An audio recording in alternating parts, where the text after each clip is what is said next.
siapin adik-adik. Ingat untuk terus memuji Tuhan, jangan lupa semangat terus. Walaupun kita masih ibadahnya di rumah, harus tetap semangat. Oke adik-adik? Ya adik-adik, sebelum kita memulai ibadah kita, mari kita menyanyikan lagu Selamat Pagi Bapak. Mari kita tundukkan kepala kita nyanyikan lagu ini.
Kasih Allah. Abang yakin kalian pasti kangen dengan lagu ini. Ayo Bang Dani. Oke. 2, 3.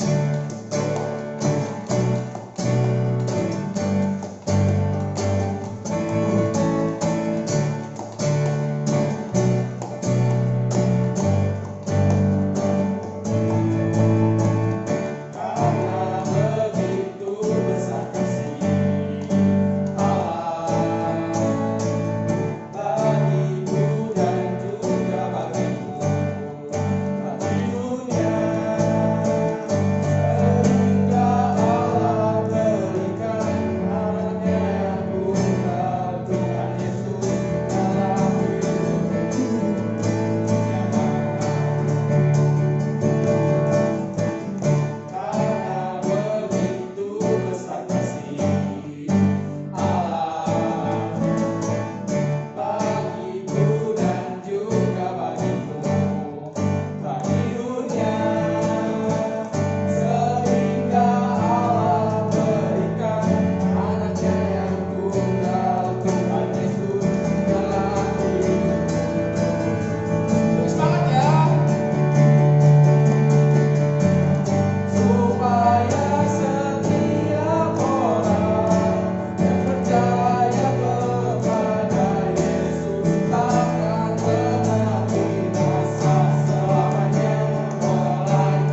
Ya, adik-adik abang, yuk sebelum kita mendengarkan firman Tuhan, mari kita siapin Alkitabnya dulu ya. Abang hitung 5, 4, 3, 2, 1. Oke, yuk kita bersatu dalam doa sebelum mendengarkan firman. Kita bersatu dalam doa. Bapa yang baik, terima kasih Tuhan untuk hari ini Tuhan. Kami anak-anak-Mu sudah boleh memuji dan menyembah Engkau. Tuhan berkati setiap kami hari ini Tuhan. Kami akan mendengarkan firman Tuhan. Berkatilah hamba-Mu dan Bang Aldi yang akan menjadi perantara Engkau dan mereka Tuhan. Supaya apa yang kami sebarkan, apa yang kami beritakan boleh memberkati setiap anak-anak-Mu di rumah mereka masing-masing Tuhan. Terima kasih Tuhan. Kami akan mendengarkan firman-Mu. Biarlah firman ini boleh menjadi berkat bagi adik-adik kami Tuhan. Terima kasih Tuhan dalam nama Tuhan Yesus Kristus. Semua adik-adik abang yang percaya katakan amin. Oke. Kita akan baca kitab kita buka kitab kita di Kisah Para Rasul 5. Yo adik-adik yang rada sulit buka kitabnya, minta bantuan sama mamanya yuk. Kisah Para Rasul 5 ayatnya yang ke-12 sampai ayatnya yang ke-25. Sekali lagi Kisah Para Rasul 5 ayatnya yang ke-12 sampai ayatnya yang ke-25. Abang akan bacakan buat adik-adik sekalian. Judulnya tanda-tanda dan mujizat-mujizat. Nah, dan oleh rasul-rasul diadakan banyak tanda dan mujizat di antara orang banyak. Semua orang percaya selalu berkumpul di serambi Salomo dan dalam persekutuan yang erat. Orang-orang lain tidak ada yang berani menggabungkan diri kepada mereka, namun mereka sangat dihormati. Dan makin lama makin bertambah jumlah orang yang percaya kepada Tuhan, baik laki-laki maupun perempuan. Bahkan mereka membawa orang-orang sakit keluar ke jalan raya, membaringkannya di atas balai-balai dan tilam, supaya apabila Petrus lewat setidak-tidaknya bayangannya mengenai salah seorang dari mereka. Dan juga orang banyak dari kota sekitar Yerusalem datang berduyun-duyun, serta membawa orang-orang yang sakit dan orang-orang yang ganggu roh jahat, dan mereka semua disembuhkan. Lalu ada judul untuk ayat 17 sampai ke 25, yaitu rasul-rasul dilepaskan dari penjara. Kita lanjut ya. Akhirnya mulailah imam besar dan pengikut-pengikutnya, yaitu orang dari mazhab Saduki, bertindak sebab mereka sangat iri hati. Nah, mereka tuh iri hati jadi ceritanya ya. Mereka menangkap rasul-rasul itu lalu memasukkan mereka ke dalam penjara kota. Tetapi waktu malam seorang malaikat Tuhan membuka pintu-pintu penjara itu dan membawa mereka keluar. Katanya, berdirilah di bait Allah dan beritakanlah seluruh firman hidup itu kepada orang banyak. Dan mereka mentaati pesan itu. Dan menjelang pagi masuklah mereka ke dalam bait Allah lalu mulai mengajar di situ. Sementara itu imam besar dan pengikut-pengikutnya menyuruh mahkamah agama berkumpul, yaitu seluruh majelis tua-tua bangsa Israel, dan menyuruh mereka mengambil rasul itu dari penjara. Tetapi ketika pejabat-pejabat datang ke penjara, mereka nggak menemukan rasul lagi di situ. Lalu mereka kembali dan memberitahukan, katanya, kami mendapati penjara terkunci dengan sangat rapinya dan semua pengawal ada di tempat di muka pintu itu. Tetapi setelah kami membukanya tidak seorang pun yang kami temukan di dalamnya. Ketika kepala pengawal bait Allah dan imam-imam kepala mendengar laporan itu, mereka cemas dan bertanya, apa yang telah terjadi dengan rasul-rasul itu? Tetapi datanglah seorang mendapatkan mereka dengan kabar, lihat, orang-orang yang telah kamu masukkan ke dalam penjara ada di dalam bait Allah dan mereka mengajar orang banyak. Nah, sebelumnya kita mau lihat dulu nih, kita review nih. Nah, nih adik-adik, rasul-rasul waktu itu mereka lagi nyembuhin orang sakit. Karena kita tahu bahwa Tuhan Yesus bilang, dan baptislah dan sembuhkanlah. Pokoknya sebelum Tuhan Yesus naik itu ajarlah mereka. Jadi kerjaan mereka itu ialah ngajar, ngebaptis, nyembuhin orang-orang sakit yang seperti Tuhan Yesus ajarkan selama ada di dunia ini. Nah, rasul-rasul itu mereka menyembuhkan orang sakit, yang buta mereka doakan. Terus sampai orang-orang banyak ngejar-ngejar mereka. Wah itu apa tadi katanya, ada Petrus lewat, setidaknya mengenai salah satu bayangannya supaya sembuh. Nah, di situ mereka ngejar-ngejar para rasul-rasul itu yang sakit itu, dan akhirnya rasul-rasul itu juga mereka saling mendoakan. Mereka doakan yang sakit disembuhkan, mereka doakan dalam nama Tuhan Yesus Kristus. Tapi di ayat yang ke-17 mereka dipenjara. Nah, karena orang-orang mazhab Saduki, dari mazhab Saduki itu mereka tuh iri. Aduh, itu rasul-rasul mereka kayak jagoan ya. Mereka apa sih namanya? Mereka tuh bisa nyembuhin orang sakit, mereka bisa nyembuhin orang-orang buta, mereka bisa mengajar tentang kebenaran firman. Mereka iri, akhirnya mereka dimasukin ke penjara. Tetapi malaikat datang. Pas malaikat datang, mereka dilepaskan oleh malaikat itu dan bilang, pergilah ke bait Allah. Ngapain ke bait Allah teh? Ke bait Allah ternyata mereka mengajar. Nah, bait Allah itu adalah gereja. Jadi waktu itu mereka disuruh sama malaikat itu ke gereja untuk mengajar. Nah, jadi mereka tuh datang ke gereja berbondong-bondong, mereka ngajar ya. Sampai akhirnya mereka ngajar di situ. Jadi pas di ayat ke 22, ketika pejabat-pejabat datang ke penjara, mereka gak menemuin rasul itu lagi. Jadi pejabat-pejabat itu datang ke penjara, mereka datang. Pas mereka lihat, kemana iya rasul-rasul? Ternyata ada yang laporin, oh itu ada di gereja, ada di bait Allah tuh, mereka lagi ngajar. Nah, ternyata kira-kira begitu ya adik-adik. Nah, kalau mau tahu lebih lengkapnya lagi, habis ini Bang Aldi akan menerangkan dari ayat 12 sampai 25, Bang Aldi akan terangin semua. Jadi, siap-siap ya, kita taruh Alkitab yang depan kita sambil mendengarkan firman yang akan dibawakan oleh Bang Aldi. Shalom adik-adik. Yeay, hari ini kita mau belajar firman Tuhan. Tadi kita sudah baca Alkitab. Dan hari ini tema kita adalah Aku mau percaya kuasa Allah. Dahsyat sekali. Tadi diceritakan bahwa rasul-rasul mengadakan banyak tanda dan mukjizat. Dan banyak sekali yang disembuhkan. Adik-adik mau disembuhkan? Adik-adik mau percaya kuasa Allah? Jadi waktu itu para rasul mengajar di Serambi Salomo nih, seperti ini. Di Serambi Salomo, dan mereka bersekutu dalam persekutuan yang erat. Erat itu artinya menyatu. Dan ini kuat sekali, hebat sekali. Dan waktu itu orang makin banyak yang percaya pada Injil Yesus Kristus. Jadi banyak sekali orang yang mau kenal Kristus. Adik-adik udah kenal Kristus kan? Adik-adik sudah percaya Kristus kan? Bagus ya. Sekarang ketika adik-adik sudah percaya Kristus, adik-adik tidak hanya diselamatkan, adik-adik tidak hanya masuk surga, tapi Tuhan mau mengadakan mukjizat untuk adik-adik. Apa mukjizatnya? Orang sakit disembuhkan.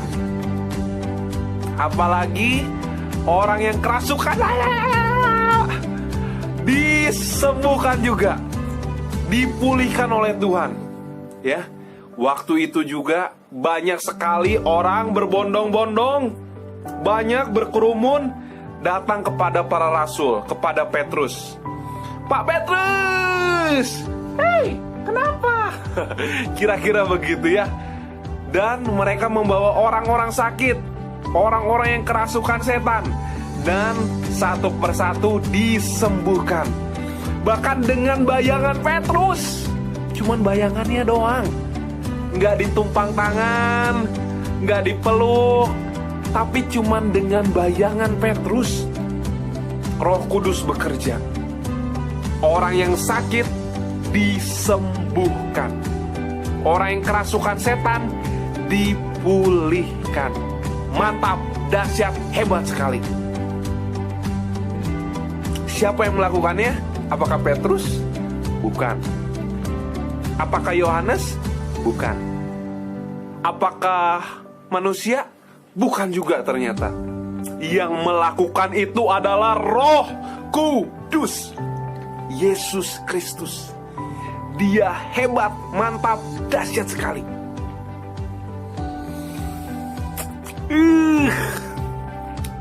Ya, itu mukjizat. Itu adalah tanda bahwa Yesus belum berhenti bekerja. Katakan, Yesus belum berhenti bekerja. Ya, Roh Kudus pun sampai sekarang 2020 12 Juli masih bekerja. Roh Kudus itu ada di dalam hati kita, adik-adik. Sudah dicurahkan. Buat siapa? Buat Bang Aldi. Buat siapa? Anak Eden 1, 2, 3, 4, 5, 6, para remaja. Semua dicurahkan. Kuasa Roh Kudus ada di dalam diri kita, sebab Allah tinggal di dalam hati kita. Dahsyat sekali, hebat sekali ya. Abang pernah berdoa buat adik abang, namanya Catherine nih ya. Waktu itu Catherine ini pernah ada benjolan di sini, di pipinya. Dan itu namanya kista. Nama sakitnya adalah kista. Dia harus dioperasi, ininya diangkat benjolannya. Di namanya Rumah Sakit Salamun. Dioperasi itu oleh dokter, dibedah. Sakit. Tapi nanti akan dibius supaya tidak sadar. Tapi meski begitu abang berdoa sama Tuhan Yesus. Mama abang juga berdoa, bapak berdoa, semuanya berdoa. Orang yang di gereja, Pak Pendeta juga berdoa buat Catherine. Dan setelah mau dioperasi, sudah daftar di rumah sakit, ternyata adik abang tidak usah dioperasi. Kenapa? Karena Tuhan sembuhkan. Di sini ada benjolan asalnya yang harus diangkat, harus dioperasi di rumah sakit, sama Tuhan Yesus diangkat. Oleh kuasa yang ajaib disembuhkan. Dahsyat sekali. Adik abang tidak perlu operasi, tidak perlu keluar duit. Karena apa? Karena Tuhan Yesus menyembuhkan Catherine. Dan kuasa itu pun bisa terjadi sampai sekarang dalam kehidupan adik-adik. Adik-adik, kalau mamanya sakit, papanya sakit, doakan. Jangan ragu, Tuhan pasti bekerja. Boleh ajak abang juga, Bang Aldi, tolong dong, doakan. Mamaku lagi sakit, adekku lagi sakit, kakakku lagi sakit, atau opungku, atau siapapun, doakan. Kuasa Allah sanggup bekerja dan menyembuhkan yang sedang sakit. Orang yang lagi kerasukan setan pun bisa Tuhan sembuhkan, bisa Tuhan pulihkan dengan kuasa doa. Adik-adik yakin? Adik-adik percaya? Katakan, aku yakin, aku percaya. Amin. Ya, abang punya 5 jari nih. Setiap hari apa aja yang abang doakan? Ibu jari, tandanya abang berdoa buat keluarga. Telunjuk, yang suka nunjuk-nunjuk, kasih perintah, kasih arahan, abang doakan pendeta, hamba Tuhan, misionaris. Ini yang paling tinggi, abang doakan pemerintah, ya, Pak Presiden, Wakil Presiden, para menteri, gubernur. Lalu ini jari yang paling lemah, abang doakan siapa? Orang sakit, orang yang sedang berbeban berat, orang yang lagi bermasalah, abang doakan mereka setiap hari. Dan ini yang paling kecil, abang doakan diri sendiri, ya. Belakangan aja doain diri sendiri. Kita harus mengutamakan yang lain. Dan kita doakan diri sendiri di paling akhir. Kita doakan diri sendiri. Jadi abang minta adik-adik berdoa untuk keluarga aja, ya, sama orang yang lemah, orang yang sakit, orang yang sedang dalam masalah. Doakan yang mau ujian, doakan. Orang yang lagi pusing kepalanya, doakan. Jadi doakan 2 hal ya. Mama, papa, adik, kakak, doakan keluarga. Doakan juga apa? Orang yang sedang sakit, teman-teman adik misalnya lagi sakit, doain, ya. Atau ada guru sekolah minggu yang lagi sakit, doain. Siap ya? Wah. Kuasa Tuhan pun bekerja bagi para rasul. Waktu itu ada yang iri hati dengan para rasul dan mereka dijebloskan ke dalam penjara. Tapi apa yang terjadi di penjara? Mereka ditolong oleh malaikat Tuhan. Sehingga apa adik-adik? Mereka kan terpenjara nih, terperangkap. Itu mah abang ya. Mereka rasul tuh nggak kayak gitu. Mereka diam di penjara. Seketika malaikat Tuhan datang tuh. Datang untuk apa? Menolong mereka untuk keluar dari penjara. Dan apa yang terjadi? Keesokan harinya mereka mengajar di bait Allah. Orang-orang pada kebingungan nih. Loh, ini kan di penjara ini. Kok sekarang ada di bait Allah? Orang-orang kebingungan. Kenapa? Apa yang terjadi? Kuasa Allah dinyatakan. Katakan adik-adik, kuasa Allah dinyatakan. Ya, adik-adik juga harus alami kuasa Allah yang luar biasa, yang mantap, yang luar biasa. Abang juga suka alami kuasa Allah setiap hari, ya. Jadi adik-adik kalau mau terima kuasa Allah, mau mengalami kuasa Allah, adik-adik perlu rajin berdoa. 1 Tesalonika 5 ayat 17 katakan, tetaplah berdoa. Itu adalah kunci untuk mengalami kuasa Allah. Ya, adik-adik kan sekarang masih sekolah nih semuanya. Ayo berdoa setiap hari. Ayo berdoa. Sebelum mulai belajar, berdoa dulu. Setelah selesai belajar, mengucap syukur, berdoa lagi. Tuhan pasti tolong, Tuhan pasti bantu. Waktu itu abang SMK namanya ya. Setelah SMP abang masuk SMK. Abang pun selalu berdoa kepada Tuhan, minta pertolongan Tuhan. Tuhan bantu. Abang ranking 1 terus dari kelas 1 sampai kelas 3 SMK sampai lulus. Bukan karena abang hebat, tapi Roh Kudus mengajari abang, menuntun abang, menolong abang, sehingga abang diberikan kepintaran, kecerdasan, kerajinan, dan hikmat Tuhan ada diberikan. Adik-adik mau berprestasi, memuliakan Tuhan? Mau ya? Ranking 1 dan berprestasi. Bukan karena adik-adik pintar, oleh karena berusaha sendiri, enggak. Tapi karena Tuhan menolong adik-adik. Adik-adik jadi anak-anak yang rajin belajar, yang berprestasi dan memuliakan Tuhan. Nanti ketika ditanya, kamu kok bisa pinter sih? Karena Tuhan Yesus. Kok kamu bisa cerdas sih? Karena Roh Kudus. Ya, andalkan kuasa Tuhan ya. Setiap hari alami. Oke? Jadi hari ini kita belajar untuk mengalami kuasa Allah yang hebat. Caranya apa? Berdoa. Tadi di awal abang udah sampaikan, berdoa buat siapa? Buat keluarga. Berdoa buat siapa lagi? Orang yang sakit, orang yang lemah, orang yang berbeban berat. Berdoa untuk apa lagi? Untuk adik-adik ketika mau belajar, ketika mau bepergian, ketika mau beraktivitas, awali dengan doa. Siap ya? Oke? Siap, kita akan alami kuasa Allah yang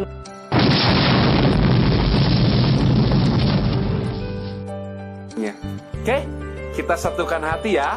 Kita berdoa, ikuti kata-kata abang ya. Tuhan Yesus, terima kasih buat firman Tuhan yang aku dengarkan. Aku mau mengalami kuasa Allah. Aku mau bersukacita karena kuasa Allah. Terima kasih Tuhan, berkati aku supaya aku rajin berdoa. Terima kasih Tuhan, terpujilah Engkau, dalam nama Yesus Kristus. Haleluya, amin. Haleluya, amin. Tuhan berkati. Dadah, God bless you. Marilah kita masuk ke doa syafaat yuk. Mari kita berdoa. Terima kasih Tuhan Yesus, kami telah mendengarkan firman-Mu Tuhan. Berkatilah Tuhan supaya anak-anak sekolah minggu Tuhan dapat mengerti apa yang telah diberitakan oleh Bang Aldi Tuhan dalam firman-Mu Tuhan, supaya mereka dapat lebih rajin Tuhan membaca firman Tuhan, lebih rajin berdoa Tuhan. Dan juga Tuhan berkatilah Tuhan supaya anak-anak sekolah minggu Tuhan di dalam wabah COVID-19 ini Tuhan, supaya keseharian mereka Tuhan bisa dapat dilakukan dengan baik Tuhan. Dan juga Tuhan berkatilah Tuhan supaya sekolah anak-anak sekolah minggu Tuhan supaya mendapatkan nilai yang bagus Tuhan, walaupun dalam wabah COVID-19 ini Tuhan mereka terhalang untuk dapat belajar, tapi berkatilah Tuhan supaya mereka mendapatkan nilai bagus dan kepintaran juga Tuhan. Dan juga Tuhan berkatilah Tuhan supaya minggu depan Tuhan di sekolah minggu, di kebaktian sekolah minggu Tuhan, berkatilah Tuhan supaya dapat berjalan dengan baik Tuhan dari awal pertengahan sampai akhir. Terima kasih Tuhan Yesus, kami telah berdoa dan mengucap syukur. Haleluya, amin. Mari adik-adik, sebelum kita menerima berkat dan menutup ibadah kita, marilah kita menyanyikan sebuah lagu untuk menutup ibadah kita, yaitu Kami Semua.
Sudah selesai nih ibadah sekolah minggunya. Sekarang kita akan doa tutup dan doa berkat. Oleh karena itu, mari kita semua lipat tangan kita, tundukkan kepala kita, tutup mata kita berdoa.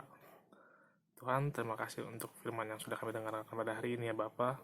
Kiranya Engkau yang memberkati kami, mengurapi kami semua ya Tuhan Yesus Kristus, dan kiranya berkat-Mu turun atas kami semua ya Tuhan, memberkati kami semua. Bersukacitalah senantiasa dalam Tuhan. Sekali lagi katakan bersukacitalah. Hendaklah kebaikan hati kita diketahui semua orang. Tuhan sudah dekat. Janganlah hendaknya kita khawatir tentang apapun juga, tetapi nyatakanlah dalam segala hal keinginan kita kepada Allah dalam doa dan permohonan dengan ucapan syukur. Dan kiranya damai sejahtera Allah yang melampaui segala akal akan memelihara hati dan pikiran kita dalam Kristus Yesus Tuhan dan Juru Selamat kita. Amin. Selamat hari Minggu, Tuhan Yesus memberkati.